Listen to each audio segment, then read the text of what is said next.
जेकोसी काम पड़े आम प्रथमे अनुरोध कार्य करने पचारू तसहित उपस्थित आमर अतिथि शिक्षक झारेश्वर हाईस्कूल अवसर प्राप्त प्रधान शिक्षक से होती भावग्राही प्रहार महोदय और समस्त ग्रामवासी और समस्त आदर छात्र छात्री पूर्वतन छात्र छात्री समस्त को यथामान्य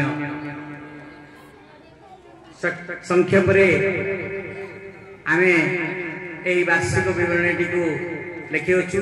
समय बहुत कम तेणु शीघ्र कार्यक्रम को आम सारे पड़ो।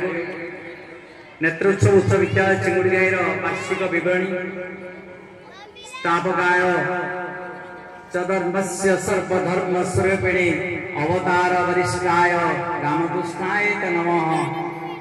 जनपदटीर आराध्य समस्त देवादेवी चरण कमल प्रणाम जनाई आज उत्सवर सुपरिचालन निमंते प्रार्थना करी 1986 एक शुभ मुहूर्त ग्रामर केतेक शिक्षानुरागी व्यक्तिंकर उद्यम क्रमे स्थापन हुए हाईस्कूल। ए मध्य दीर्घ 39 वर्ष अतिवाहित अनुष्ठान आरंभ करी तार सुपरिचालना केतेक सहज किंबा कष्ट ताहा जने अनुभव ही कहि पारे।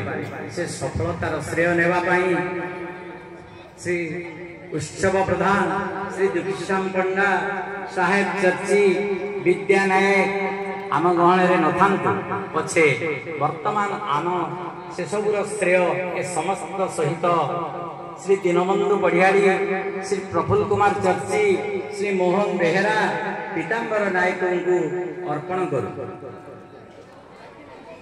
एणु पीताम्बर भाईना से पछपटे बस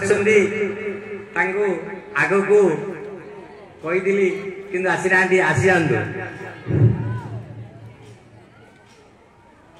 से वर्तमान आमर चिंगुड़िया ग्राम पंचायत नायक सरपंच आओ यही अनुष्ठान सब सहयोग हाथ बढ़े आस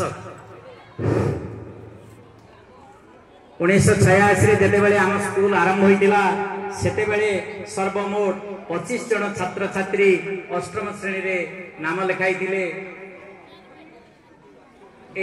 अवसर प्राप्त प्रधान शिक्षक श्री शरद चंद्र दास से दिन प्रथम ही अच्छा आम विद्यालय प्रधान शिक्षक अवसर नेबा बेलू से टीचिंग स्टाफ मात्र 3 जन और नॉन टीचिंग 4 जन।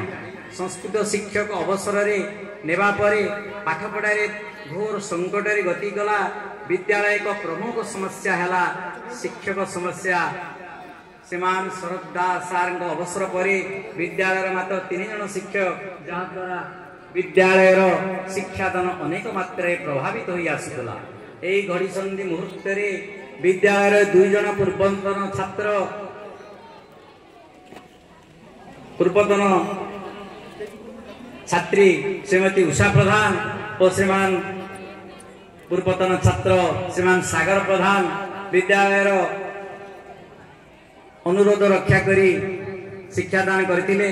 ता सहित गत 2 वर्ष तले मोनालिसा पढ़ियारी पूर्वतन छात्री स्वेच्छाकृत सहयोग द्वारा विद्यालय अविरत शिक्षादान दिया जाउछि।